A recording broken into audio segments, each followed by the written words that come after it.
കേരളത്തിൻ്റെ തീരപ്രദേശങ്ങളിലേക്ക് കച്ചവടത്തിന് വേണ്ടി വന്ന അറബികളിലൂടെയാണ് കേരളത്തിൽ ഇസ്ലാം മതം എത്തിയത് എന്ന് നമുക്കെല്ലാവർക്കും അറിയുന്ന ഒരു വസ്തുതയാണ്.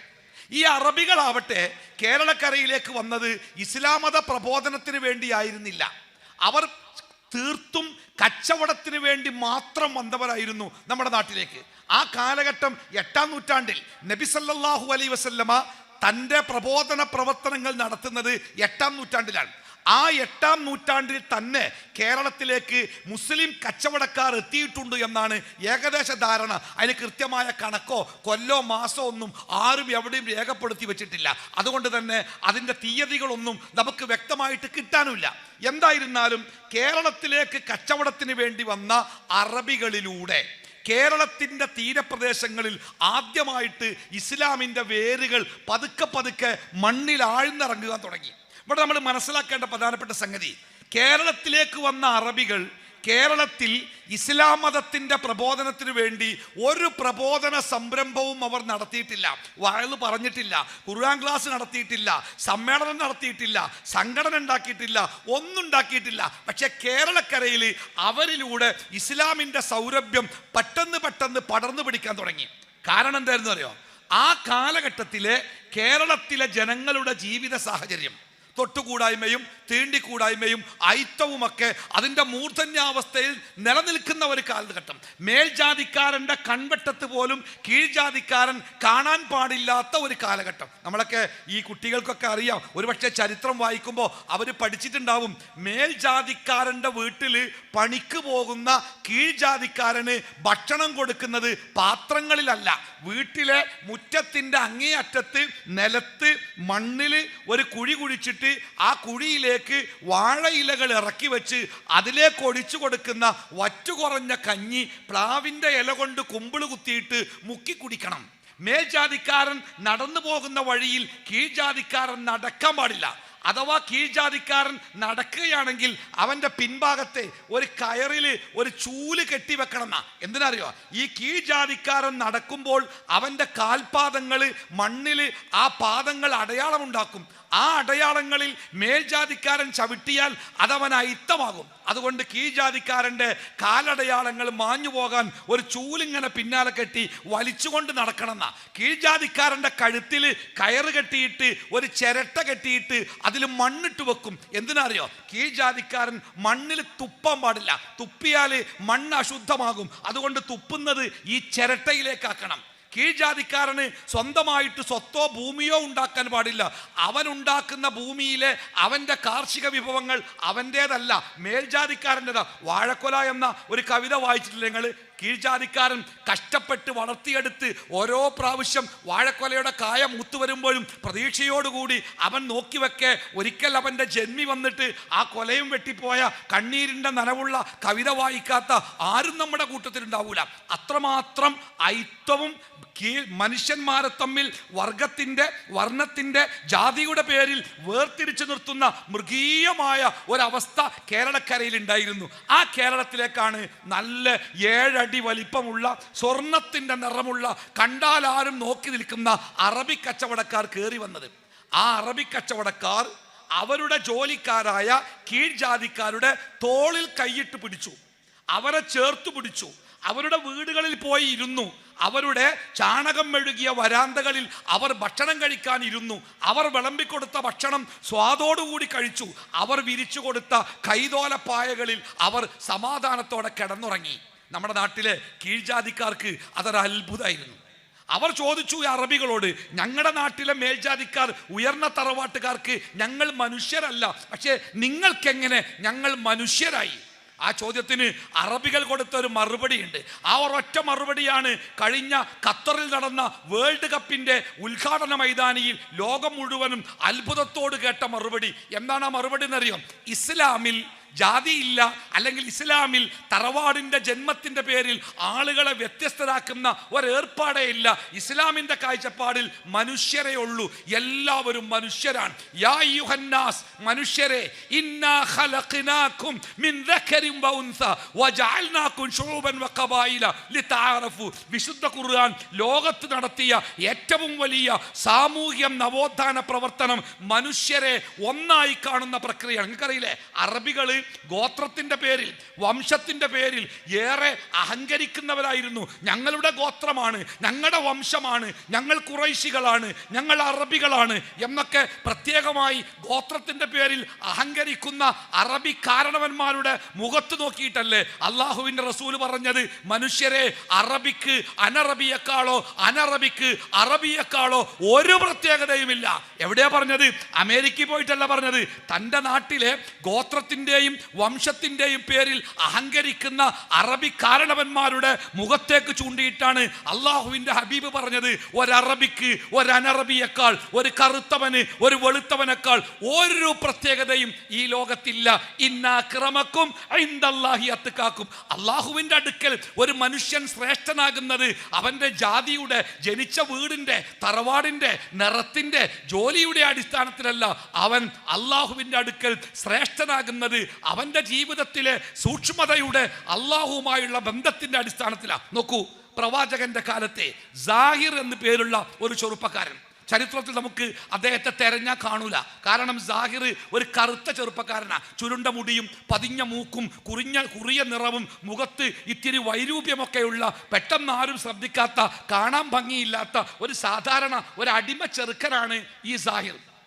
പക്ഷേ അദ്ദേഹത്തിന് ഇസ്ലാമിനോട് വലിയ സ്നേഹമാണ്, പ്രവാചകനോട് വലിയ സ്നേഹമാണ്, ഇസ്ലാമിൻ്റെ കാര്യങ്ങളിൽ അദ്ദേഹത്തിന് വലിയ താല്പര്യമാണ്. ഒരിക്കൽ സാഹിർ പണിയെടുക്കുന്നുണ്ട്. തൻ്റെ യജമാനന്റെ കീഴിൽ നാൽക്കാലികളെക്കാൾ അദ്ദേഹം ഏറെ കഷ്ടപ്പെട്ട് പണിയെടുക്കുക. അദ്ദേഹത്തിൻ്റെ കറുത്ത ശരീരത്തിലൂടെ വിയർപ്പിങ്ങനെ വളഞ്ഞു പുളഞ്ഞൊഴുകുന്ന വിയർപ്പിൻ്റെ ചെറിയ അരുവികളുണ്ട്. അദ്ദേഹം പണിയെടുത്ത് ക്ഷീണിച്ചിട്ടുണ്ട്. അദ്ദേഹത്തെ ആരും കാണുന്നില്ല, ആരും പരിഗണിക്കുന്നില്ല.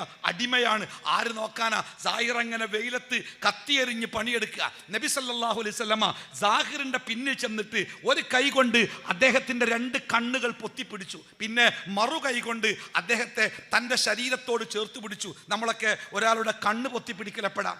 നമുക്ക് അത്രയും സ്നേഹമുള്ള ഒരാൾ കാണുമ്പോഴല്ലേ, നമുക്ക് അത്ര ഇഷ്ടമുള്ള സ്നേഹമുള്ള ഒരാളെ, നമുക്ക് അത്രത്തോളം സ്വതന്ത്രമായിട്ട് ഇടപഴകാൻ ധൈര്യമുള്ള ഒരാളെ കാണുമ്പോഴല്ലേ നമ്മൾ അയാൾ കാണാതെ അയാളുടെ കണ്ണ് പൊത്തിപ്പിടിച്ച് ആരാന്നറിയോ എന്ന് ചോദിക്കാറുണ്ടല്ലേ. സ്നേഹത്തിൻ്റെ അങ്ങേ തലക്കലാണത്. ഇന്നിപ്പോൾ ബാപ്പാക്ക് മക്കളെ കണ്ണുപോലും പൊത്തിപ്പിടിക്കാൻ പേടിയാണ്. കാരണം മക്കൾ പറയുന്ന മറുപടി എന്താന്ന് ബാപ്പാക്ക് നേരത്തെ കണക്കൂട്ടാൻ കഴിയില്ല. അതൊക്കെ സ്നേഹത്തിൻ്റെ ഒരു കാലഘട്ടമായിരുന്നു. പ്രവാചകൻ സാഹിറിൻ്റെ കണ്ണ് പൊത്തിപ്പിടിച്ചപ്പോൾ സാഹിർ ബേജാറായി.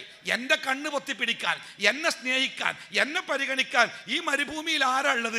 സാഹിർ ആകപ്പാട് അമ്പരന്ന് അയാൾ വിളിച്ചു പറഞ്ഞു, എന്നെ വിടൂ, എന്നെ വിടൂ, ആരാണ് എന്നെ പിടിച്ചിരിക്കുന്നത്, ആരാണ് എൻ്റെ കണ്ണ് പൊത്തിയത്? അയാളാകെ ബേജാറായി.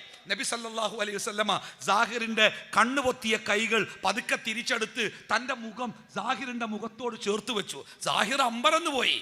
തൻ്റെ മുഖത്തോട് ചേർന്ന് നിൽക്കുന്നത് അഷ്റഫുൽ ഖൽഖായ മുഹമ്മദ് മുസ്തഫ സല്ലല്ലാഹു അലൈഹി വസല്ലമയുടെ മുഖം. സാഹിറാകെ മുഖം വിവരണമായി. അദ്ദേഹം ബേജാറായി. അദ്ദേഹത്തിൻ്റെ മനസ്സിൽ മുഖത്ത് സന്തോഷമാണോ സങ്കടമാണോ വല്ലാത്ത ഒരവസ്ഥ. ഉടനെ നബി സല്ലല്ലാഹു അലൈഹി വസല്ലമ തമാശക്ക് ഉറക്കെ വിളിച്ചു പറഞ്ഞു, ദാ ഒരു സാധനം വിൽക്കാണ്ട്. മാർക്കറ്റാണല്ലോ അല്ലേ, മാർക്കറ്റാണ്, പലരും പല സാധനം വിൽക്കുന്നുണ്ട്. നബി സല്ലല്ലാഹു അലൈഹി വസല്ലമ സാഹിറിന്റെ കൈ ഇങ്ങനെ പിടിച്ചിട്ട് തമാശക്ക് പറഞ്ഞു, ദാ ഒരു സാധനം വിൽക്കാണ്ട് കേട്ടോ, ആർക്കാ വേണ്ടത്? നല്ല വില കിട്ടിയാ വിൽക്കും. സാഹിർ സങ്കടത്തോടു കൂടി പറഞ്ഞു, റസൂലേ, എനിക്കാര് വില കാണാനാ? കറുത്തവൻ, കാണാൻ ചന്തമില്ലാത്തവൻ, ആർക്കും വേണ്ടാത്തവൻ, വെറും അടിമ, എനിക്കെന്ത് വിലയാണ് പ്രവാചകരെ ഉള്ളത്? നബി സല്ലല്ലാഹു അലൈഹി വസല്ലമ സാഹിറിൻ്റെ കാതിൽ സ്വകാര്യം പോലെ പറഞ്ഞൊരു വാക്കുണ്ട്, സാഹിർ, താങ്കൾ അള്ളാഹുവിൻ്റെ അടുക്കൽ ഭയങ്കര വിലയുള്ളവനാണ്. താങ്കൾ അള്ളാഹുവിൻ്റെ അടുക്കൽ ഭയങ്കര വിലയുള്ളവനാണ്. അതെങ്ങനെ പ്രവാചകൻ അറിഞ്ഞത്? അത് അള്ളാഹു വഹി മുഖേന അറിയിച്ചതാണ്. സാഹിർ അള്ളാഹുവിൻ്റെ അടുക്കൽ ഏറ്റവും സൂക്ഷ്മശാലിയായപ്പോൾ അള്ളാഹുവിൻ്റെ അടുക്കൽ അദ്ദേഹത്തിന് ഏറെ വിലയുണ്ടായി. ഇതാണ് ഇസ്ലാമിൻ്റെ കാഴ്ചപ്പാട്. ഈ അറബികൾ കേരളത്തിൽ വന്ന് കേരളത്തിലെ തൊട്ടുകൂടായ്മയുടെ പേരിൽ വിട്ടുനിൽക്കുന്ന ആ സാധുക്കളോട് പറഞ്ഞു, ഇസ്ലാമിൽ തൊട്ടുകൂടാത്തവനില്ല, അകറ്റി നിർത്തേണ്ടവരില്ല, എല്ലാവരും മനുഷ്യരാണ്, എല്ലാവരും ഒരു മാതാവിൻ്റെയും പിതാവിൻ്റെയും മക്കളാണ്. ഇത് നമ്മുടെ കേരളത്തിലെ ആളുകൾക്ക്, പ്രത്യേകിച്ച് ഈ പിന്നോക്കം നിൽക്കുന്ന ജനവിഭാഗത്തിന് വലിയ ഒരു ആശ്വാസമായിരുന്നു, അത്ഭുതമായിരുന്നു. അവർ അറബികളോട് ചോദിച്ചത്, ഞങ്ങൾക്കും നിങ്ങളെപ്പോലെ മനുഷ്യനായി കാണുന്ന ഒരു സംസ്കാരത്തിലേക്ക് വരാൻ ഞങ്ങൾ എന്താ ചെയ്യേണ്ടത്? അവർ പറഞ്ഞു, ഇസ്ലാമിലേക്ക് വരിക എളുപ്പമാണ്. ലാ ഇലാഹ ഇല്ലല്ലാഹ് ചൊല്ലി കൂട്ടത്തോടെ ആളുകൾ ഇസ്ലാമിലേക്ക് വന്നു. കൂട്ടത്തോടെ, ഒന്നു രണ്ടുമല്ല. ഈ അവഗണന അനുഭവിക്കുന്ന ഒരുപാട് ആളുകൾ ഇസ്ലാം മതത്തിലേക്ക് കടന്നു വന്നു. അവർ മുസ്ലിങ്ങളായി. പ്രവാചകന്റെ കാലഘട്ടത്തിൽ ജീവിച്ച് ഇസ്ലാം എന്താണെന്ന് മനസ്സിലാക്കി അതനുസരിച്ച് കേരളത്തിൽ വന്ന ഈ കച്ചവടക്കാരിൽ നിന്ന് ഇസ്ലാമിനെ കുറിച്ച് പഠിച്ച ആ കാലഘട്ടത്തിലെ മുസ്ലിങ്ങൾ അവർ എല്ലാ അർത്ഥത്തിലും സമ്പന്നരായിരുന്നു. കേരളത്തിലെ മുസ്ലിം ചരിത്രം പഠിക്കുമ്പോൾ അതിന് രണ്ട് ഘട്ടങ്ങളുണ്ട്. ഒന്ന് 8-ാം നൂറ്റാണ്ട് മുതൽ 15-ാം നൂറ്റാണ്ട് വരെയുള്ള കാലഘട്ടം. രണ്ട് 15-ാം നൂറ്റാണ്ടിന് ശേഷം 19-ാം നൂറ്റാണ്ട് വരെയുള്ള കാലഘട്ടം. മൂന്നാമത്തേത് ആധുനിക കാലഘട്ടം. ഇതിൽ 8-ാം നൂറ്റാണ്ട് മുതൽ 15-ാം നൂറ്റാണ്ട് വരെയുള്ള കേരളത്തിലെ മുസ്ലിങ്ങളുടെ അവസ്ഥയെക്കുറിച്ച് അന്വേഷിക്കുമ്പോൾ വൈജ്ഞാനികമായി, വിശ്വാസപരമായി, ധാർമ്മികമായി, സാമ്പത്തികമായി ആ സമൂഹം വളരെ ധന്യരായിരുന്നു. സാമൂതിരി രാജാവിൻ്റെ വേണ്ടപ്പെട്ടവരായിരുന്നു. സാമൂതിരി രാജാവിൻ്റെ സഹായികളായിരുന്നു. അവർക്ക് നാട്ടിൽ സ്വാധീനമുണ്ടായിരുന്നു, അവർക്ക് പണമുണ്ടായിരുന്നു, അവർ സമ്പന്നരായിരുന്നു. മതപരമായിട്ട് ശിർക്കുകളില്ലാത്ത, ജാറങ്ങളില്ലാത്ത, മഖ്ബറകളില്ലാത്ത സമ്പന്നമായ സുന്ദരമായ ഒരു ചരിത്രമാണ് ആ കാലഘട്ടത്തിലെ മുസ്ലിങ്ങൾക്ക് പറയാനുള്ളത്. പിന്നെന്താ സംഭവിച്ചത്? 1498 കോഴിക്കോട് വാസ്കോഡഗാമ വന്നിറങ്ങി. അല്ലേ? വാസ്കോഡഗാമ വന്നത് കച്ചവടത്തിന് വേണ്ടിയായിരുന്നില്ല. നൂറ്റാണ്ടുകളായി ലോകത്ത് നിലനിൽക്കുന്ന കുരിശ് യുദ്ധത്തിന്റെ ഭാഗമായി യൂറോപ്യൻ ക്രൈസ്തവ സമൂഹത്തിന്റെ തീരുമാനമായിരുന്നു മുസ്ലിങ്ങളുടെ സാമ്പത്തിക അഭിവൃദ്ധി ഇല്ലാതാക്കുക, മുസ്ലിങ്ങളുടെ സാമ്പത്തികമായ സ്രോതസ്സുകളെ മുറിച്ചു കളയുക. ആ ഉദ്ദേശത്തോടു കൂടിയാണ് ആ യൂറോപ്യൻ യൂണിയന്റെ അക്കാലത്തെ അതിൻ്റെ ഭരണപരമായ നേതൃത്വം കൈയാളിയിരുന്ന പോർച്ചുഗീസ് രാജാവിൻ്റെ നിർദ്ദേശപ്രകാരം വാസ്കോഡഗാമ കാപ്പാട് വന്ന് കപ്പലിറങ്ങിയത്. വാസ്കോഡഗാമ തൻ്റെ ഉദ്ദേശം ഭംഗിയായി നിർവഹിച്ചു. സാമൂതിരിയും അറബി കച്ചവടക്കാരും തമ്മിലുള്ള കച്ചവടം അദ്ദേഹം നിർത്തിച്ചു. സാമൂതിരിയെ സ്വാധീനിച്ചു. സാമൂതിരിയുടെ കച്ചവടം പോർച്ചുഗീസുകാർ നേരിട്ട് ഏറ്റെടുത്തു. അറബികൾക്ക് കേരളത്തിൻ്റെ തീരപ്രദേശങ്ങളിൽ കച്ചവടത്തിന് വരാൻ പറ്റാതായി. അവർ വരാതെയായി. കച്ചവടം നിർത്തി. അപ്പം എന്താ സംഭവിച്ചു അറിയങ്ങള്? ഈ അറബി കച്ചവടക്കാരുടെയും സാമൂതിരി രാജാവിൻ്റെയും ഇടയിൽ ഇടനിലക്കാരായി നിന്നവരായിരുന്നു ആ കാലഘട്ടത്തിലെ മുസ്ലിങ്ങൾ. ആ മുസ്ലിങ്ങളുടെ സാമ്പത്തിക സ്രോതസ്സുകൾ പൂർണ്ണമായി നിലച്ചു. അറബികൾ വരാതായി, കച്ചവടം ഇല്ലാതായി. ഇവിടുത്തെ കച്ചവടം മുഴുവനും ഈ പോർച്ചുഗീസുകാർ നേരിട്ട് ഏറ്റെടുത്തു. അഥവാ കച്ചവടം ചെയ്ത് ജീവിക്കാൻ മാത്രം അറിയുന്ന ആ മുസ്ലിങ്ങൾക്ക് അവരുടെ വരുമാനത്തിൻ്റെ മാർഗങ്ങൾ മുഴുവനും അടഞ്ഞുപോയി. മാത്രമല്ല, വൈദേശികരുടെ ക്രൂരമായ അക്രമങ്ങൾക്ക് മുസ്ലിങ്ങൾ വിധേയരായി. നിങ്ങൾ ചരിത്രം, ഞാൻ മക്കളോട് പറയാം, എപ്പോഴെങ്കിലും പഴയ ചരിത്രം ഒന്ന് വായിച്ചു നോക്കേണ്ടി. ഹജ്ജിന് വേണ്ടി കേരളത്തിൽ നിന്നും പോയ 400 ആളുകളുള്ള ഒരു കപ്പൽ സംഘത്തെ പുറംകടലിട്ട് മണ്ണെണ്ണ ഒഴിച്ച് അവരെ കത്തിച്ച് അവർ കത്തിത്തീരുന്നത് വരെ പോർച്ചുഗീസ് നാവികന്മാർ അവരുടെ കപ്പലുകളിൽ ആഹ്ലാദ നൃത്തം ചവിട്ടിയ സങ്കടത്തിൻ്റെ കഥകൾ ചരിത്രങ്ങളിൽ നമുക്ക് വായിക്കാൻ കിട്ടും. അത്ര കേരളത്തിലെ മുസ്ലിം, ഇന്ത്യയിൽ വൈദേശിക ആധിപത്യത്തിൻ്റെ പേരിൽ ഏറ്റവും തീഷ്ണമായ മർദ്ദനങ്ങൾക്ക് വിധേയരായ ജനവിഭാഗം ആരാണ് എന്ന് അന്വേഷിച്ചാൽ സത്യസന്ധമായ ചരിത്രം പറയുന്നത് കേരളത്തിൻ്റെ മാപ്പിളമാർന്ന. കേരളത്തിൻ്റെ തീരപ്രദേശങ്ങളിലെ മാപ്പിളമാർ വൈദേശികരോട് പൊരുതിയതുപോലെ, വൈദേശികാധിപത്യത്തിൽ നിന്ന് പ്രയാസങ്ങൾ നേരിട്ടതുപോലെ മറ്റൊരു ജനതയും കേരളത്തിൽ അത്ര പ്രയാസം നേരിട്ടിട്ടില്ല. അങ്ങനെ അവസാനം കേരളത്തിൻ്റെ തീരപ്രദേശങ്ങളിലെ മുസ്ലിങ്ങൾക്ക് തീരപ്രദേശങ്ങളിൽ ജീവിക്കാൻ കഴിയാതെ വന്നപ്പോൾ അവർ ഉൾനാടുകളിലേക്ക് പുഴകളിലൂടെ ചങ്ങാടം കെട്ടി ഉൾനാടുകളിലേക്ക് താമസം മാറ്റിയിരുന്ന ചാലിയാറിൻ്റെ കടലുണ്ടി പുഴയിലൂടെ അവർ ഉൾഗ്രാമങ്ങളിലേക്ക് മാറി. അങ്ങനെയാണ് ഈ ചാലിയാറിൻ്റെയൊക്കെ തീരങ്ങളിൽ ഫറൂഖും വാഴക്കാടും എടവണ്ണപ്പാറയും അരീക്കോടും എടവണ്ണയും മമ്പാടും പോലത്തെ മുസ്ലിം ഭൂരിപക്ഷ ഗ്രാമങ്ങൾ ചാലിയാറിൻ്റെ തീരങ്ങളിൽ, അതേപോലെ മമ്പുറവും തിരൂരങ്ങാടിയൊക്കെ പോലെയുള്ള ഗ്രാമങ്ങൾ കടലുണ്ടിപ്പുഴയുടെ തീരങ്ങളിലൊക്കെ രൂപപ്പെട്ടതിൻ്റെ ചരിത്രം അന്വേഷിക്കുമ്പോൾ അത് എത്തി നിൽക്കുന്നത് ഈ അധിനിവേശത്തിൻ്റെ വഴികളിലൂടെയാണ്.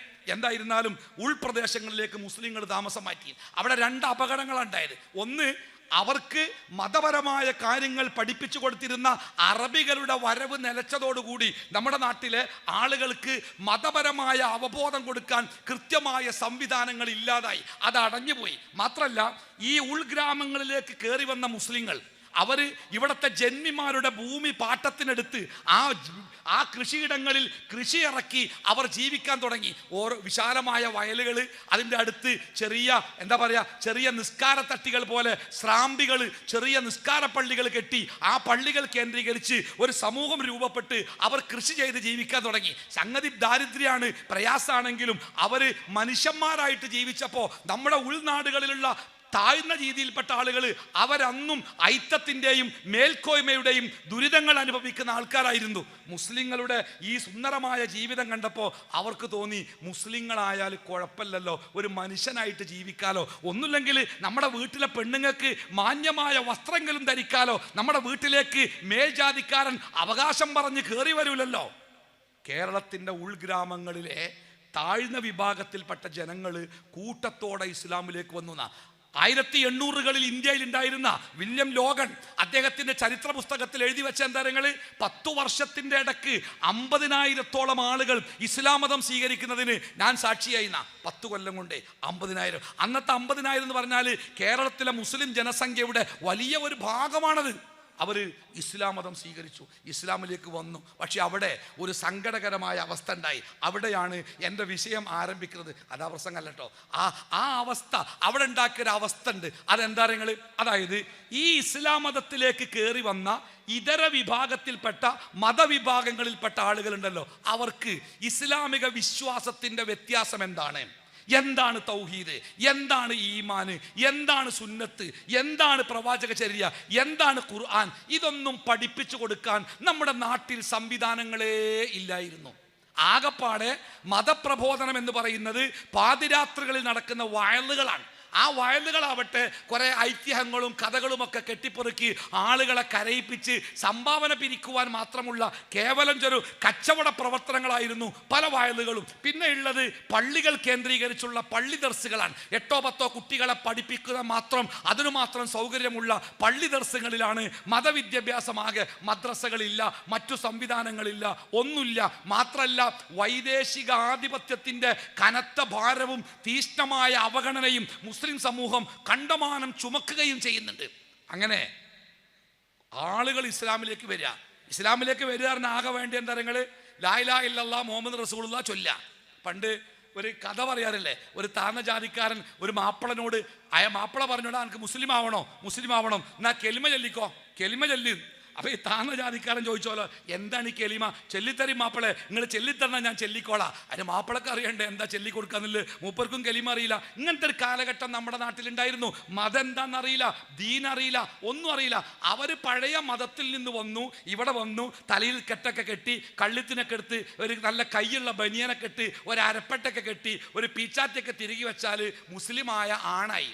പെണ്ണാവണമെങ്കിൽ കാച്ചിത്തുണി എടുത്ത് നീണ്ട കുപ്പായിട്ട് തലയിൽ ഒരു തുണി മടക്കിയിട്ട് പേര് വാത്തുമ്മ ആയിഷയൊക്കെ മാറ്റിയാൽ അവർ മുസ്ലിമായി. അതിനപ്പുറം എന്താണ് ഈമാൻ, എന്താണ് ഇഖ്ലാസ്, എന്താണ് നിസ്കാരം, ഇതൊന്നും അവർക്ക് അറിയില്ല. അത് പഠിപ്പിക്കാൻ സംവിധാനമല്ല. അങ്ങനെ ഒരു സംവിധാനം കേരളത്തിൽ ആദ്യമായിട്ടുണ്ടായത് 1901 പൊന്നാനിയിലുണ്ടായ മൗനത്തുൽ ഇസ്ലാം സഭയാണ്. അതുവരെ അതിനൊരു സംവിധാനം നമ്മുടെ നാട്ടിലില്ല. അതുകൊണ്ട് തന്നെ മറ്റു മതങ്ങളിൽ നിന്ന് ഇസ്ലാമിലേക്ക് വന്ന ആളുകൾക്ക് ഇസ്ലാമിക സംസ്കാരം എന്താണ് എന്ന് അവർക്ക് മനസ്സിലായതുമില്ല, അതാരും അവർക്ക് പറഞ്ഞു കൊടുത്തില്ല. അതുകൊണ്ട് മുസ്ലിമാണ് എന്ന് പറയുമ്പോഴും അവരുടെ ആദ്യത്തെ മതത്തിൻ്റെ വിശ്വാസവും സംസ്കാരവും അവർ പിന്നെയും കൊണ്ടുനടന്നു. ഈ പ്രേതവിശ്വാസം കണ്ടല്ലോ, പ്രേതം.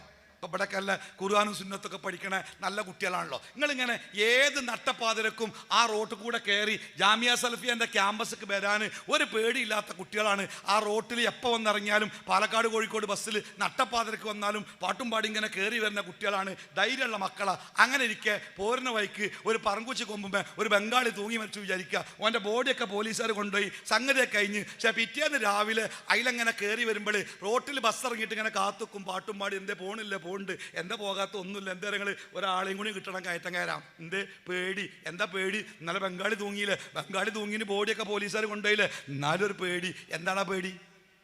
ആ പേടി എന്താ പറയുക, നമ്മുടെ സഹോദരന്മാർ വിശ്വസിക്കുന്നുണ്ട് അങ്ങനെ ഒരു മരണമുണ്ടായാൽ അതിങ്ങനെ ആത്മാവ് ഇങ്ങനെ ഗതി കിട്ടാതെ നടക്കും. അങ്ങനെ പോകുന്നവനെ ചാടിപ്പിടിച്ച് ഓൻ എന്തെങ്കിലുമൊക്കെ ആകും. വ്യാഴാഴ്ച രാത്രിയൊക്കെ കള്ളിയങ്കാട്ട് നീലിയൊക്കെ ആയിട്ട് നല്ല വെള്ളശാരിയൊക്കെ എടുത്ത് വെറ്റിലൊക്കെ ചൊപ്പിച്ച് അങ്ങനെ വലിപ്പിച്ച് കൊന്ത്രം പൊള്ളൊക്കെ ആയിട്ട് എവിടെയൊക്കെ കാത്തിരിക്കുന്നുണ്ടാവും. ഇതൊക്കെ ഇങ്ങനെ ഓർത്ത് വരുമ്പോഴേക്കാരോ നിലാവെളിച്ചത്ത് അപ്പത്തൊരു വായൻ്റെ കൈ ഇങ്ങനെ ഇളകുക, ഉറപ്പിച്ച് കള്ളിയങ്കാട്ടന്നെ പിന്നെ ഒരു ഓട്ട. ഈ വിശ്വാസം എവിടുന്ന കിട്ടിയത് നിങ്ങൾ? ഇത് ഖുർആനിലില്ല. ഖുർആങ്ങൾ വായിച്ചാൽ ശരിക്കും മനസ്സിലാവും. മനുഷ്യൻ മരിച്ചാൽ നല്ലോനായാലും ചീത്തയാണെങ്കിലും, നല്ലോനാണെങ്കിൽ ഓൻ്റെ ആത്മാവ് ഇന്ന ഭാഗത്തേക്കും ചീത്തയാണെങ്കിൽ ഇന്ന ഭാഗത്തേക്കും പഠിച്ചോളല്ലേ നമ്മളൊക്കെ. പിന്നെ എങ്ങനെ ഇത് നമ്മളെ മനസ്സിൽ ഇപ്പോഴും ബാക്കിയായത്? അത് ബൈ ബ്ലഡ് കൂടെ അങ്ങനെ വന്നതാ. ആ പഴയ ആ തലമുറയുടെ വിശ്വാസം അത് തിരുത്തുന്ന പാഠങ്ങൾ നമ്മുടെ നാട്ടിലുണ്ടായില്ല. അത് പഠിപ്പിച്ചു കൊടുക്കാനും സംവിധാനം ഉണ്ടായില്ല. ഒരു വീടൊക്കെ കുടിയിരിക്കുമ്പോൾ അറിയില്ലേ, നമ്മുടെയൊക്കെ നാട്ടിൽ എത്ര ലക്ഷങ്ങൾ കൊടുത്ത് കോടി കൊടുത്ത് വീടുണ്ടാക്കിയാലും വീട്ടിലേക്ക് താമസം മാറ്റുമ്പോൾ ആദ്യം ആ വീടിൻ്റെ അടുക്കളയിൽ എന്താ ഉണ്ടാക്കൽ? വല്യമാക്ക് കുരിയരി കഞ്ഞി ഉണ്ടാക്കൽ, വല്ലിപ്പാക്ക് കട്ടൻ ചായ ഉണ്ടാക്കിയ പാല് തിളപ്പിച്ചില്ലേ. പാലൊന്നും തിളപ്പിച്ചിരുന്നു. പക്ഷെ അന്ന് തിളപ്പിച്ച പാലും ഇന്ന് തിളപ്പിച്ച പാലും ഒരു വ്യത്യാസം. എന്താ വ്യത്യാസം? ഇന്ന് പാല് അടുപ്പത്ത് വെച്ചാൽ വീട്ടിലമ്മ ഇങ്ങനെ നോക്കിക്കും തിളച്ച് വരുന്നുണ്ടോ. തളങ്ങനെ വരുമ്പോഴത്തിന് ഓടിച്ചെന്ന് സ്റ്റൗ ഓഫ് ആക്കും. കാരണം തിളച്ചാൽ പിന്നെ പാല് ചിന്തിപ്പോയാൽ ഒന്നിനും പറ്റൂല. പക്ഷെ അന്ന് അങ്ങനെയല്ല. അന്ന് പാലിങ്ങനെ തിളച്ച് പൊന്തി ഇങ്ങനെ വന്ന് പൊന്തി സ്റ്റീൽ പാത്രത്തിൻ്റെ സൈഡിലേക്ക് ഇങ്ങനെ ഒഴുകിയപ്പോൾ മനസ്സിലിങ്ങനെ സന്തോഷത്തിൻ്റെ ലഡു എത്രനാ പൊട്ടിയത്, തൂക്കി വെക്കൻ്റെ മാണം അതിന് മാത്രം പൊട്ടിയത്. എവിടുന്നാ കിട്ടിയത് ഈ വിശ്വാസം? ഞങ്ങൾക്കറിയോ എവിടുന്നാ കിട്ടിയത്? ഇതൊക്കെ അങ്ങനെ വന്ന വിശ്വാസം, തിരുത്താത്ത വിശ്വാസങ്ങളാണ്. ഈ തിരുത്താത്ത വിശ്വാസങ്ങൾ മനുഷ്യരെ അന്ധവിശ്വാസത്തിൻ്റെ പടുകുഴിയിലേക്ക് കൊണ്ടുപോയിട്ട്, അതുകൊണ്ട് തന്നെ 18-ാം നൂറ്റാണ്ട് അല്ലെങ്കിൽ 18-ാം നൂറ്റാണ്ട് 19-ാം നൂറ്റാണ്ട് ഇതൊക്കെ കേരളത്തിലെ മുസ്ലിങ്ങളെ സംബന്ധിച്ചിടത്തോളം അന്ധവിശ്വാസത്തിൻ്റെ അനാചാരത്തിൻ്റെ വല്ലാത്ത ഒരവസ്ഥയുള്ള കാലഘട്ടം. അവരെ കുറ്റം പറയണ്ട. അവർക്കിത് പറഞ്ഞു കൊടുക്കാൻ ആളില്ല, പഠിപ്പിച്ചു കൊടുക്കാൻ ആളില്ല. പൗരോഹിത്യം എന്ന് പറയുന്നത് ജനങ്ങളെ ചൂഷണം ചെയ്ത് ജീവിക്കുവാൻ മാത്രം നിശ്ചയിക്കപ്പെട്ട ഒരു ജനവിഭാഗമായി ജനങ്ങളുടെ അറിവുകേടിൽ ഒരു സ്ത്രീ പ്രസവിച്ചാൽ അവിടെ ചടങ്ങ്, 14 ചടങ്ങ്, 40 ചടങ്ങ്, 90 ചടങ്ങ്. എന്തിനേറെ ഒരു കുട്ടിക്ക് ആർത്തവായാൽ ആ ആർത്തവുണ്ടാകുന്നത് വരെ ഒരു കല്യാണാക്കാനും ഒരു സുന്നത്ത്, ഒരു കുട്ടിൻ്റെ മാർക്ക കല്യാണം എന്ന് പറയുന്ന സുന്നത്ത് കല്യാണമൊക്കെ ചടങ്ങായി നടത്താനും അവിടെ പണ്ഡിതന്മാർക്ക് പങ്കുപറ്റാനുമൊക്കെയുള്ള അവസരങ്ങൾ നമ്മുടെ നാട്ടിൽ ഉണ്ടായിരുന്നു എന്നല്ല, ഇപ്പോഴും അതിൻ്റെ പൊട്ടും പൊടിയൊക്കെ ചിലയിടത്ത് ബാക്കിയുണ്ട് എന്ന് പറയുമ്പോഴാണ് ആ കാലഘട്ടത്തിൻ്റെ ഇരുണ്ട അവസ്ഥ നമുക്ക് മനസ്സിലാവുക. മാത്രമല്ല, ഇത്തരം അന്ധവിശ്വാസങ്ങൾ നിലനിൽക്കണമെങ്കിൽ നാട്ടിൽ വിദ്യാഭ്യാസം ഉണ്ടാവാൻ പാടില്ല. വിദ്യാഭ്യാസം അന്ധവിശ്വാസങ്ങളെ തകർത്ത് കളയുന്ന. അതുകൊണ്ട് തന്നെ വിദ്യാഭ്യാസം ഉണ്ടാവാതിരിക്കാൻ കഠിനമായ ശ്രമങ്ങൾ ഉണ്ടായി. ബ്രിട്ടീഷ് ഗവൺമെൻറ് കൊണ്ടുവന്ന വിദ്യാഭ്യാസ നിലപാടുകളോട് മുസ്ലിം സമൂഹം ആ കാലഘട്ടത്തിൽ പൂർണ്ണമായിട്ടും അവർ തിരിഞ്ഞു നിന്നു. നിങ്ങൾ വെറുതെ ഖസാക്കിൻ്റെ ഇതിഹാസം ഒന്ന് വായിച്ചു നോക്കേണ്ടി. ഖസാക്കിൻ്റെ ഇതിഹാസം വായിച്ച ആൾക്കാർക്കറിയാം ആ കാലഘട്ടത്തിൽ ഉണ്ടായിരുന്ന മുസ്ലിങ്ങളുടെ സാമൂഹികാവസ്ഥയെക്കുറിച്ച് ഒരിത്തിരി അതിൽ രേഖപ്പെടുത്തുന്നുണ്ട്. ഇതുപോലെ സമൂഹത്തിനെ പുരോഗതിയിലേക്ക് കൊണ്ടുവരുന്ന മുഴുവൻ പ്രവർത്തനങ്ങളോടും പിന്തിരിഞ്ഞു നിൽക്കുന്ന ഒരു സാമൂഹികാവസ്ഥ ഉണ്ടായി. ഇനി ഞാൻ എൻ്റെ വിഷയത്തിൻ്റെ അവസാന ഭാഗത്തേക്ക് കിടക്കുകയാണ്. ഈ കാലഘട്ടത്തിലാണ് കേരളത്തിൽ ആദ്യമായി 1922 ഐക്യസംഘം എന്ന പേരിൽ കേരളത്തിലെ ചില പണ്ഡിതന്മാർ കൂടിച്ചേർന്നു. ഐക്യസംഘം പേര് പോലെ അവരൊന്ന് കൂടി. അതിൻ്റെ ഉദ്ദേശം എന്താണ്? മതപ്രബോധനം എന്നല്ല, ഐക്യം ഉണ്ടാക്കുക. കേരളത്തിൽ മുസ്ലിങ്ങളുടെ സമ്പന്നർ താമസിച്ചിരുന്ന കൊടുങ്ങല്ലൂർ പോലുള്ള പ്രദേശങ്ങളിൽ അവിടുത്തെ പല മുസ്ലിം തറവാട്ടുകാരും ഈഗോ പ്രശ്നത്തിൻ്റെ പേരിൽ ആരാ വലുത് ആരാ ഉഷാറ് അതിൻ്റെ പേരിൽ തെറ്റിയേക്കുക. മിണ്ടൂല, സലാം പറയില്ല, ഒരു ബന്ധമല്ല, പരസ്പരം ഏറ്റുമുട്ടും. അങ്ങനെ മുസ്ലിം തറവാട്ടുകാർ തമ്മിൽ തെറ്റി നിൽക്കുന്ന ഒരു കാലത്ത് ആ തറവാട്ടുകാരെ ഒന്നിപ്പിക്കുക എന്ന ലക്ഷ്യത്തോടു കൂടിയാണ് ഐക്യസംഘം രൂപീകരിച്ചത്. ഖുർആനും സുന്നത്തും പറഞ്ഞു കൊടുത്തപ്പോൾ ഈ ആളുകൾക്കത് ബോധ്യമായി, അവർക്കത് മനസ്സിലായി. അവർ തെറ്റുതിരുത്തി, അവർ ഇസ്ലാമിലേക്ക് തിരിച്ചു വന്നപ്പോൾ ഈ പ്രവർത്തനത്തിൻ്റെ പിന്നിൽ പ്രവർത്തിച്ച ആ പണ്ഡിതന്മാർക്ക് മനസ്സിലായി കേരളത്തിലെ ജനങ്ങളെ നന്നാക്കാൻ യഥാർത്ഥമായ ഇസ്ലാമിൻ്റെ പ്രബോധനമല്ലാതെ വേറെ ഒരു മാർഗമല്ല എന്നവർ തിരിച്ചറിഞ്ഞതിൻ്റെ അടിസ്ഥാനത്തിലാണ് 1924 കേരളത്തിലെ ഒന്നാമത്തെ മതപ്രബോധന സംഘമായ കേരള ജംഇയ്യത്തുൽ ഉലമ രൂപീകരിച്ചത്. ഈ ഞാൻ സംസാരിക്കുന്നത് ജാമിയ സലഫിയയുടെ ക്യാമ്പസിലാണ്. ജാമിയ സലഫിയ എന്ന പ്രസ്ഥാനം, ആ പ്രസ്ഥാനം കേരള ജംഇയ്യത്തുൽ ഉലമയുമായി എത്രമേൽ ബന്ധപ്പെട്ടതാണ് എന്ന് ഇവിടെ കൂടി എല്ലാവർക്കും അറിയാം. ഈ കേരള ജംഇയ്യത്തുൽ ഉലമ അതിൻ്റെ പ്രവർത്തനത്തിൻ്റെ 1-ാം ദിവസം മുതൽ, നമ്മളിപ്പോൾ 100-ാം വാർഷികം ആഘോഷിക്കുന്നതിൻ്റെ തുടക്കം ആലുവയിൽ വെച്ച് മാസങ്ങൾക്ക് മുമ്പ് നടത്തി. ആ പ്രസ്ഥാനം കേരളത്തിലെ ജനങ്ങൾക്കിടയിൽ ഏറ്റവും ശക്തമായ പ്രവർത്തനവുമായി വന്നത്, ഒന്ന് വിശ്വാസരംഗത്തെ അധാർമികതകൾക്കെതിരെ, 2 സാംസ്കാരിക രംഗത്തെ അധാർമികതകൾക്കെതിരെ. ഈ 2 രംഗത്തും കേരളത്തിൽ ഏറ്റാവുന്നിടത്തോളം വേണ്ടാത്തരങ്ങളും വൃത്തികേടുകളും നിറഞ്ഞു നിൽക്കുന്ന ഒരു കാലത്താണ് നമ്മുടെ പൂർവികരായ പണ്ഡിതന്മാർ കഷ്ടപ്പാട് സഹിച്ച്, ബുദ്ധിമുട്ട് സഹിച്ച്, പീഡനങ്ങൾ ഏറ്റുവാങ്ങി അവർ കേരളത്തിലെ മുസ്ലിങ്ങളെ അവരുടെ നവോത്ഥാനത്തിൻ്റെ വഴിയിലേക്ക് കൊണ്ടുവന്നത്. വിദ്യാഭ്യാസം പാടില്ല എന്ന് ഉറക്കെ പറഞ്ഞിരുന്ന ഒരു സമൂഹത്തെ വിദ്യാഭ്യാസത്തിൻ്റെ വഴിയിലേക്ക് പിടിച്ചുകൊണ്ടുവരാനേ ഈ പ്രസ്ഥാനം അനുഭവിച്ച കഷ്ടപ്പാട് കുറച്ചൊന്നല്ല. നിങ്ങൾ കേട്ടില്ലേ ചാലിലകത്ത് കുഞ്ഞോമദാജിനെ? അദ്ദേഹം പള്ളി ദർസുകളിൽ മാത്രം പോരാ ഇസ്ലാം, സാധാരണക്കാരൻ്റെ മക്കൾക്ക് മതം പഠിപ്പിക്കുന്ന മദ്രസകൾ വേണം എന്നാവശ്യപ്പെട്ടപ്പോൾ അദ്ദേഹത്തെ ഒരു നാട്ടിൽ നിന്ന് ആട്ടിയോടിച്ച ഒരു സമൂഹമുണ്ട്, ഒരു വിഭാഗമുണ്ട്. ആ സമൂഹം ഇന്ന് പറയാണ്, ഞങ്ങൾക്കാണ് കേരളത്തിൽ ഏറ്റവും തോന്നെ മദ്രസ ഉള്ളത്. ആരാ പറഞ്ഞങ്ങൾ? മദ്രസകൾ ഉണ്ടായാൽ ആ മദ്രസയിൽ പോകുന്ന കുട്ടി നരകത്തിലേക്ക് എത്തുമെന്ന് ഉറക്കെ പറഞ്ഞവർ ഇന്നവർ സ്വയം അഭിമാനിക്കുക. അവർക്കാണത്ര കേരളത്തിൽ ഏറ്റവും മദ്രസകളുള്ളത്. നമുക്ക് സന്തോഷമുണ്ട്, അവരാ വഴിയിലേക്ക് വന്നല്ലേ. തിരൂരങ്ങാടിയിൽ പ്ലേഗും അതേപോലെ മാരക രോഗങ്ങൾ പിടിപെട്ട് തിരൂരങ്ങാടി ഗ്രാമത്തിലെ 100 കണക്കിന് മുസ്ലിം വീടുകളിൽ രക്ഷിതാക്കൾ മരിച്ചുപോയി. നോക്കാൻ ആളില്ലാത്ത കുട്ടികൾ, മരിച്ചു കിടക്കുന്ന ബാപ്പാൻ്റെ ഉമ്മാൻ്റെ ശരീരം മയ്യത്ത് കെട്ടിപ്പിടിച്ച് കരഞ്ഞ നാളുകളിൽ ആ കുട്ടികളെ ക്രിസ്ത്യൻ മിഷനറിമാർ ഗവൺമെൻറ്റിൻ്റെ സഹായത്തോടെ, അന്നത്തെ ബ്രിട്ടീഷ് ഗവൺമെൻറ്റിൻ്റെ സഹായത്തോടെ ആ മുസ്ലിം വീടുകളിലെ കുട്ടികളെ ദത്തെടുത്ത് കൊണ്ടുപോയി അവരുടെ സ്ഥാപനങ്ങളിൽ വളർത്തി ക്രൈസ്തവ സംസ്കാരത്തിലേക്ക് ആ മക്കളെ കൊണ്ടുപോയപ്പോൾ സമുദായത്തിൻ്റെ നേതാക്കന്മാർ തീരുമാനിച്ചതാ, അനാഥരാകുന്ന മുസ്ലിം കുട്ടികളെ സംരക്ഷിക്കാൻ നമുക്കൊരു ഇടം വേണം. തിരൂരങ്ങാടി യത്തീംഖാന സ്ഥാപിച്ചപ്പോൾ യത്തീംഖാനൻ്റെ തൊട്ടു മുമ്പിൽ റോഡിൻ്റെ പക്കത്ത് യത്തീംഖാനക്കെതിരെ 10 ദിവസം നിർത്താതെ വയലു പറഞ്ഞ ഒരു വിഭാഗം അവരിന്ന് പറയാണ്, ഞങ്ങൾക്കാണ് കേരളത്തിൽ ഏറ്റവും കൂടുതൽ യത്തീംഖാനകളുള്ളത്. നമുക്ക് സന്തോഷമുണ്ട്, അവരാ വഴിയിലേക്ക് വന്നല്ലോ അല്ലേ. ഇംഗ്ലീഷൊക്കെ പഠിക്കാൻ പാടില്ല, അത് നരകത്തിലെ ഭാഷയാണ് എന്ന് പറഞ്ഞിരുന്ന ആൾക്കാരുടെ സംഘടനാ പേര് പോലും ഇംഗ്ലീഷ് ഭാഷയിലെ ഡിക്ഷണറിയിൽ തെരഞ്ഞാൽ കിട്ടാത്ത അത്രയും സങ്കീർണമായ പദങ്ങളായി മാറിയപ്പോൾ ആ മാറ്റത്തിൻ്റെ പിന്നിൽ പ്രവർത്തിച്ച ഈ പ്രസ്ഥാനത്തിൻ്റെ നേതാക്കളുണ്ടല്ലോ, ആ നേതാക്കൾ എത്രയേറെ സന്തോഷിച്ചിട്ടുണ്ടാവില്ലേ. മരുന്ന് കുടിക്കാൻ പാടില്ല, രോഗം വന്നാൽ പാത്രവുമായിട്ട് പള്ളിയിലേക്ക് പോയി പള്ളിയുടെ പിന്നാമ്പുറത്ത് ഉസ്താദിൻ്റെ റൂമിൻ്റെ പിറകിൽ ജനാലിൻ്റെ വാക്കത്ത് മാറി നിന്നിട്ട് പാത്രം കൊടുത്ത് ഉസ്താദ് എഴുതി കൊടുക്കുന്ന അറബി അക്ഷരത്തിൻ്റെ മഷി അത് കലക്കി കുടിച്ചാൽ രോഗം മാറുമെന്ന് വിശ്വസിക്കപ്പെട്ടിരുന്ന ഒരു കാലഘട്ടത്തിൽ നിന്ന് സ്വന്തമായിട്ട് മെഡിക്കൽ കോളേജ് ഉണ്ടാക്കുന്ന ഒരവസ്ഥയിലേക്ക് ഈ സമൂഹം മാറിയിട്ടുണ്ടെങ്കിൽ ആ മാറ്റത്തിൻ്റെ പിന്നിൽ ഈ പ്രസ്ഥാനത്തിൻ്റെ നേതാക്കന്മാരുടെ വയർപ്പുണ്ടല്ലോ, അത് അളക്കാൻ പറ്റാത്ത വിധം. ചുരുക്കത്തിൽ കേരളത്തിലെ മുസ്ലിങ്ങൾ ഇന്ന് അനുഭവിക്കുന്ന മുഴുവൻ സാംസ്കാരിക പുരോഗതിയുടെയും പിന്നിൽ ആ കാലഘട്ടത്തിലെ നേതാക്കന്മാർ കൊണ്ട വെയില്, അവരുടെ അധ്വാനമുണ്ട് എന്ന് നമ്മൾ മറക്കാൻ പാടില്ല. ഈ പുതിയ തലമുറയിൽപ്പെട്ട കുട്ടികളുണ്ടല്ലോ, നിങ്ങളൊക്കെ തെറ്റിദ്ധരിപ്പിക്കാൻ ഇവിടെ വൃത്തികെട്ട ചരിത്രങ്ങൾ വരുന്നുണ്ട്. മുജാഹിദ് പ്രസ്ഥാനവും ഇസ്ലാഹി പ്രസ്ഥാനവുമൊക്കെ കേരളത്തിൽ നടത്തിയ നവോത്ഥാന പ്രസ്ഥാനങ്ങളെ പൂർണ്ണമായിട്ടും നിഷേധിച്ച് വ്യാജമായ ചരിത്രങ്ങൾ ചമച്ചെടുത്ത് അത് സമൂഹത്തിൻ്റെ മുമ്പിൽ പ്രചരിപ്പിക്കുന്ന കാലത്ത് പുതിയ തലമുറയിലെ മക്കൾ ഓർത്തിരിക്കണം, ഈ വളർച്ചയ്ക്ക് പിന്നിലുള്ള ഒരു വലിയ പ്രസ്ഥാനത്തിൻ്റെ ത്യാഗത്തെക്കുറിച്ച്. തീർന്നില്ല, ഇപ്പോഴും വിദ്യാഭ്യാസപരമായിട്ടൊക്കെ ഏറെ പുരോഗതി ഉണ്ട് എന്ന് പറയുമ്പോഴും മാമൂലുകളുടെ പേരിൽ, സമൂഹത്തിൽ കെട്ടിനിൽക്കുന്ന അനാചാരങ്ങളുടെ പേരിൽ ജീവൻ നഷ്ടപ്പെടുന്ന ആളുകൾ ഇപ്പോഴും നമ്മുടെ നാട്ടിലുണ്ട്.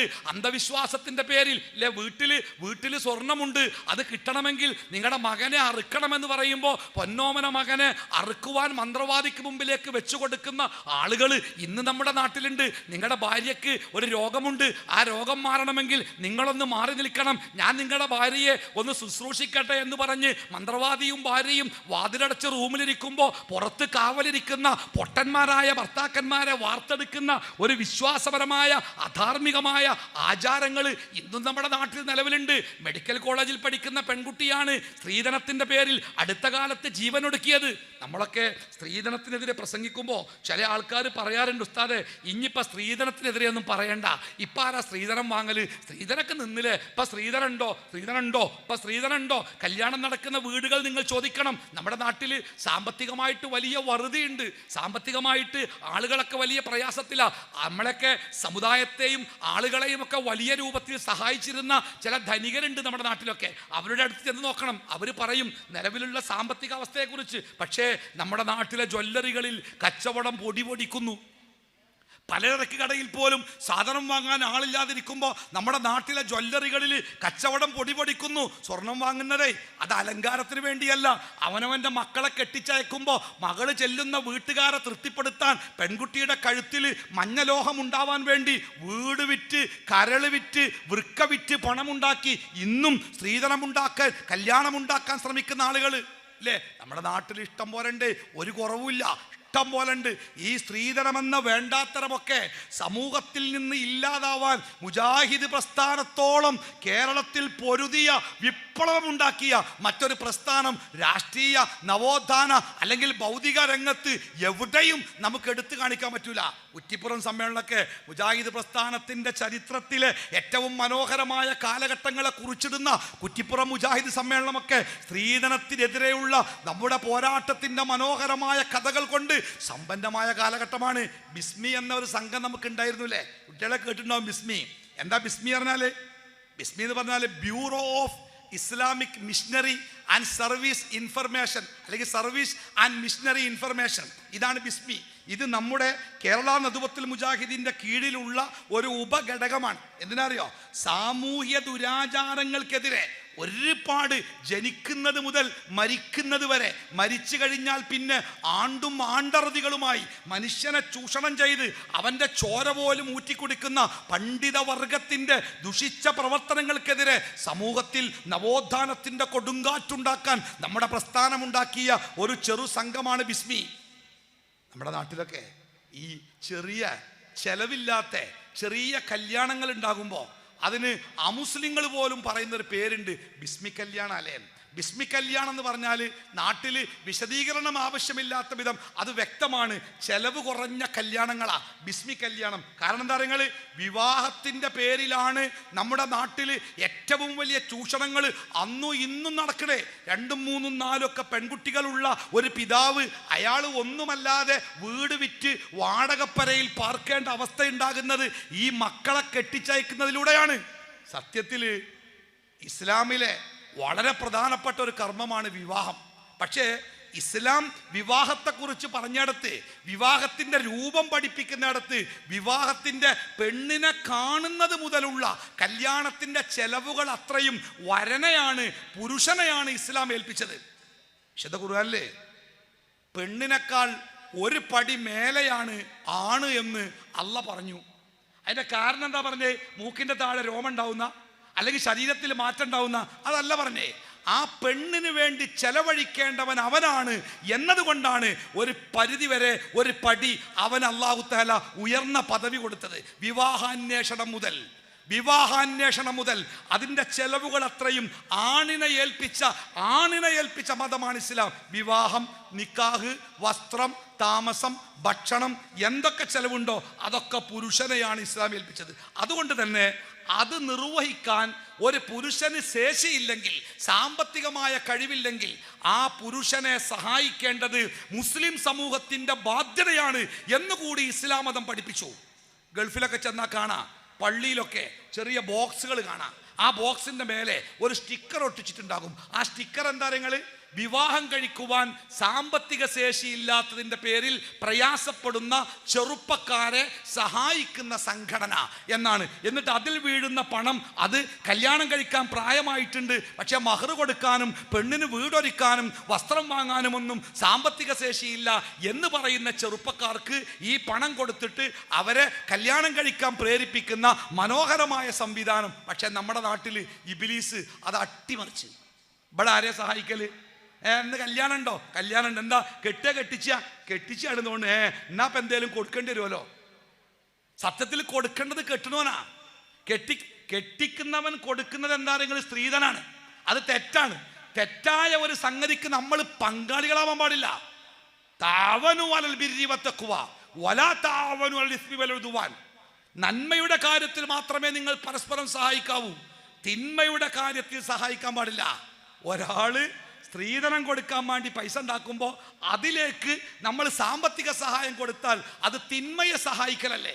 ഇപ്പോൾ ഒരാള് എൻ്റെ വീടിൻ്റെ മുറ്റത്ത് വന്നൊരു കള്ളം പറയാണ്, പിന്നെ നാളെ ഞാൻ നിങ്ങളെ വീട്ടിൽ കയറുട്ടോ, നിങ്ങളെ വീട്ടിൽ കയറിങ്ങാണ്ട് നിങ്ങളെ സ്വത്ത് മുഴുവനും കൊള്ളയടിക്കട്ടോ എന്നൊരു കള്ളം പറഞ്ഞ് ഞാൻ പിറ്റേന്ന് പള്ളിക്ക് വന്ന് നാട്ടുകാരോട് പറയാം, പൊന്നാറ നാട്ടുകാരെ, നിൻ്റെ പെരയിൽ കള്ളം കയറാൻ സാധ്യതയുണ്ട്, ഞാൻ സാധുവാണ്, എൻ്റെ പെരയിൽ ഒന്നുമില്ല, അതുകൊണ്ട് കള്ളം കക്കാൻ വരുമ്പോൾ ഓൻ എന്തേലും കിട്ടാൻ വേണ്ടി നിങ്ങളൊരു 10,000 രൂപ എനിക്ക് തരണിട്ട് പറഞ്ഞ് നിസ്കാര ശേഷം പള്ളിക്കെന്ന് പിരിവെടുത്ത് ഞാൻ എൻ്റെ പെരയിൽ പൂട്ടില്ലാത്ത അലമാരൻ്റെ മേലെ കൊണ്ടുവച്ച് രാത്രി കള്ളം വന്ന് കട്ടുകൊണ്ടുപോയാൽ രാവിലെ പുറത്തിറങ്ങിയിട്ടോ എൻ്റെ പെരയിൽ നിന്ന് കള്ളം 10,000 കൊണ്ടുപോയി എന്ന് അഭിമാനത്തോടു കൂടി ഞാൻ പറയോ? ഞാൻ എൻ്റെ പെൺമക്കളെ ഒരാൾക്ക് കല്യാണം കഴിച്ചു കൊടുക്കുമ്പോൾ മഹർ വാങ്ങിയിട്ട് ആ പെണ്ണിനെ കൊടുക്കണ്ടേ? അതിൻ്റെ പകരമായിട്ട് പെണ്ണിനെ കൊടുക്കുമ്പോൾ അതിൻ്റെ കൂടെ പണവും കൂടി കൊടുക്കാൻ പണ്ടൊക്കെ നമ്മൾ പറഞ്ഞതിൻ്റെ ഉദാഹരണം ഉണ്ട്. ഞാൻ തന്നെ പറഞ്ഞിനി, എലി ചത്തിട്ട് അതൊന്ന് കണ്ടുപിടിച്ച് പുറത്ത് കൊണ്ടുപോകാൻ വേണ്ടി ഒരു പണിക്കാരനെ വിളിച്ചപ്പോൾ ഓനോട് പൈസ ചോദിച്ച് 100-200 ചോദിച്ചേ. എൻ്റെ നാട്ടിലെ പശു ചത്തപ്പോൾ അതൊന്ന് കുഴിച്ചിടാൻ വേണ്ടി ഓൻ 2,000 ചോദിച്ചേ. എൻ്റെ കക്കൂസിൻ്റെ ടാങ്ക് നിറഞ്ഞപ്പോൾ അത് കോരി കൊണ്ടുപോകാൻ വന്നോ 10,000 ചോദിച്ചേ. ഞാൻ കൊടുത്തിക്കണ്, കാരണം വേസ്റ്റ് പോയി കിട്ടണ്ടേ. എൻ്റെ മകളെ കെട്ടിക്കാൻ നിൽക്കുമ്പോൾ എൻ്റെ മകളെ കൊണ്ടുപോകണമെങ്കിൽ 5 ലക്ഷം വേണമെന്ന് പറയുമ്പോൾ ഞാനത് കൊടുത്തോളാന്ന് ഞാൻ പറയുകയാണെങ്കിൽ എൻ്റെ മോൾക്ക് ഞാൻ നിശ്ചയിച്ച വില എന്താ? എൻ്റെ കക്കൂസ് കോരാൻ 10,000 ആയിട്ടുള്ളൂ. അതിൻ്റെ എത്ര ഇരട്ടിയാ ഞാൻ എൻ്റെ മകളെ കൊണ്ടുപോകാൻ കൊടുക്കണ്ടേ? എൻ്റെ മകൾ അത്ര മോശമാണ്, ഓള് വീട്ടിൽ നിന്നോട്ടെ. എൻ്റെ മകൾ അത്ര മോശം, എങ്ങനെങ്കിലും കട്ടകാലത്തിന് കക്കൂസ് കൊണ്ടുപോയ മാതിരിക്ക് ഒന്ന് കൊണ്ടുപോയി കിട്ടിയെങ്കിൽ വിചാരിച്ച് അതിൻ്റെ കൂടെ പണം കൊടുത്ത് എൻ്റെ മോളെ പറഞ്ഞേക്കാൻ മാത്രം എൻ്റെ മോൾ എനിക്ക് മോശമാണോ? പെൺകുട്ടികളൊക്കെ അത് മനസ്സിലാക്കണം. പെണ്ണ് കാണാൻ വേണ്ടി വരുമ്പോൾ നാരങ്ങള്ളം കൊടുത്ത് തന്നാമല്ലോണ്ട് ചിത്രം വരച്ച് നിൽക്കുമ്പോഴേ ഒന്ന് മുഖത്തേക്ക് നോക്കി ചോദിക്കണം, നിങ്ങൾക്ക് എന്താ വേണ്ടിയ, പെണ്ണാണോ പൈസയാണോ? പൈസയാണെങ്കിൽ തൊട്ടടുത്ത മുത്തൂറ്റ് ഫിനാൻസിൻ്റെ അഡ്രസ്സ് കൊടുക്കുക, പെണ്ണാണെങ്കിൽ ഞങ്ങളെ കൂടെ അവസാനം വരെ ഉണ്ടാവും, എന്നെ കൊണ്ടുപോകാൻ റെഡി ഉണ്ടോ? അത് കൃത്യമായിട്ട് ചോദിക്കാനുള്ള തൻ്റെ ഇടങ്ങൾ കാണിക്കണം. അല്ലാതെ തല കുരിച്ച് ഇപ്പം എന്താ പ്രശ്നം? എൻ്റെ ഒരാൾ സ്ത്രീധനം വാങ്ങാതെ കല്യാണം കഴിച്ച് ഓൻ കരുതി വലിയ സന്തോഷത്തിലാണ്, കാരണം ഒരു കുടുംബത്തെ ഞാൻ രക്ഷപ്പെടുത്തിയല്ലോ. പിറ്റേന്ന് സംസാരിച്ച കൂട്ടത്തിൽ ഈ പെണ്ണ് പറഞ്ഞു, നിങ്ങൾ ചെയ്ത് വല്ലാത്തൊരു പൊട്ടത്തരായി. എന്തേ, നിങ്ങൾക്കൊരു 10 പവൻ ആണെന്ന് പറഞ്ഞാൽ നാട്ടുകാരൊക്കെ കൂടി 10 പവൻ തന്നാൽ എൻ്റെ കയ്യുമ്പോൾ ഒരു 10 വളയിലുണ്ടാവില്ലല്ലോ, ഇപ്പോൾ ഒരു വസ്തു ഇല്ലല്ലോ, വല്ലാത്തൊരു പൊട്ടനായല്ലോ നിങ്ങൾ.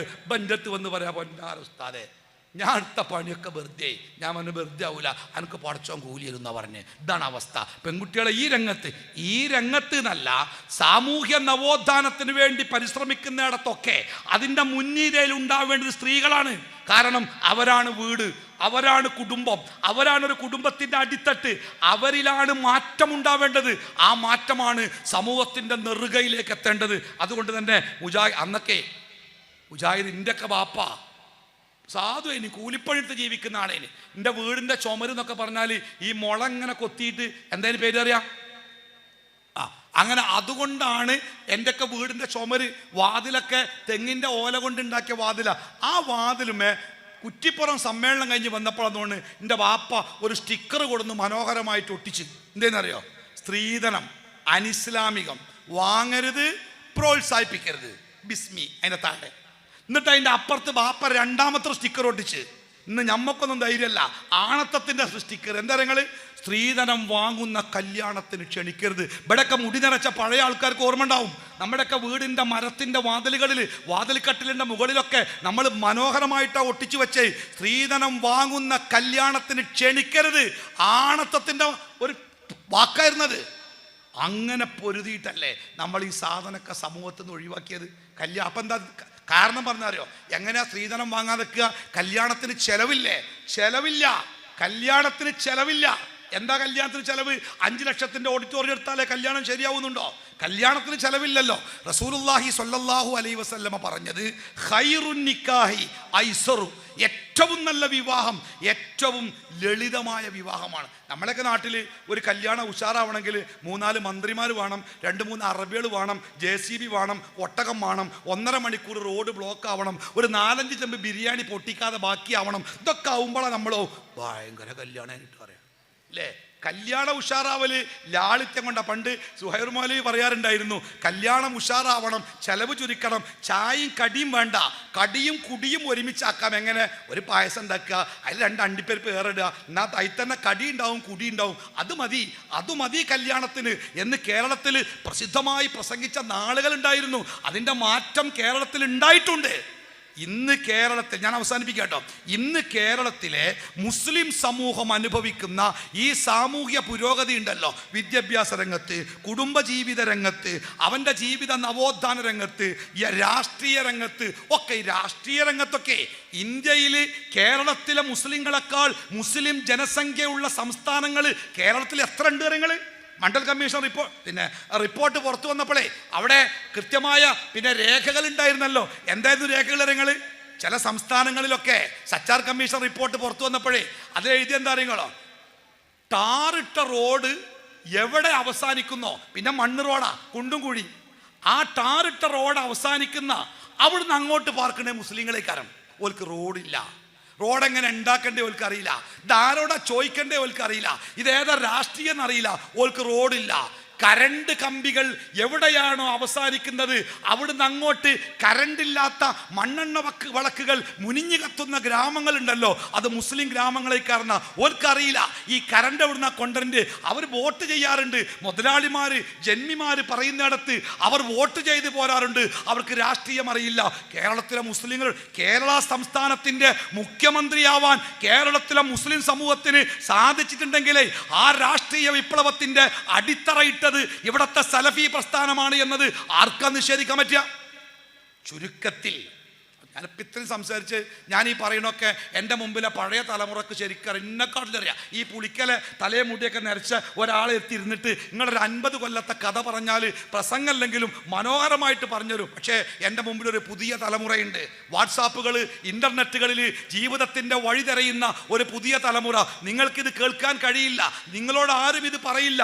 വക്രീകരിക്കപ്പെട്ട ചരിത്രത്തിൻ്റെ കാലത്താണ് നിങ്ങൾ, അഥവാ സത്യാനന്തര കാലത്താണ് നിങ്ങൾ ജീവിക്കുന്നത് എന്ന് പറഞ്ഞാൽ സത്യം മൂടി വെച്ചിട്ട് അസത്യം പ്രചരിപ്പിക്കപ്പെടുന്ന വല്ലാത്ത ഒരു കാലത്താണ് നിങ്ങൾ ജീവിക്കുന്നത്. നിങ്ങൾ ചരിത്രം പഠിക്കണം. ചരിത്രം പഠിക്കുമ്പോൾ നിങ്ങൾക്ക് ബോധ്യമാകും എന്താണ് ഇസ്ലാഹി പ്രസ്ഥാനം കേരളത്തിൽ ഉണ്ടാക്കിയ മാറ്റം. ഇന്ന് ഈ പ്രസ്ഥാനത്തിൻ്റെ പേരിൽ ചിലരൊക്കെ ഞങ്ങളും ഇസ്ലാഹി പ്രസ്ഥാനമാണ് എന്ന് പറഞ്ഞ് അന്ന് നമ്മൾ സമൂഹത്തിൽ നിന്ന് പറിച്ചറിയാൻ ശ്രമിച്ച ആ അവസ്ഥകളുണ്ടല്ലോ, പള്ളിയുടെ ചെരുവിൽ ഷെഡ് കെട്ടിയിട്ട് മാനസിക രോഗികളെ ചികിത്സിക്കുന്ന അവസ്ഥകൾ വീണ്ടും നിലവിൽ വരണം എന്നൊക്കെ പറഞ്ഞ് പ്രവർത്തിക്കുന്നവർ ഇവിടെ ആധുനികതയുടെ വാക്താക്കളാവാൻ ചമയുന്ന കാലത്ത് എൻ്റെ പ്രിയപ്പെട്ട മക്കൾ ചരിത്രം പഠിച്ച് ബോധമുള്ളവരായി സമൂഹത്തിൻ്റെ മുമ്പിൽ ഈ പ്രസ്ഥാനം നടത്തിയ പോരാട്ടത്തിൻ്റെ തുടർച്ചയ്ക്ക് വേണ്ടി നിങ്ങൾ പ്രയത്നിക്കണം. അള്ളാഹു നമ്മളെ അനുഗ്രഹിക്കട്ടെ. വസല്ലല്ലാഹു അലാ മുഹമ്മദിൻ വഅലാ ആലിഹി വസ്വഹ്ബിഹി അജ്മഈൻ. അൽഹംദുലില്ലാഹി റബ്ബിൽ ആലമീൻ. അസ്സലാമു അലൈക്കും വറഹ്മത്തുള്ളാഹി വബറകാതുഹു.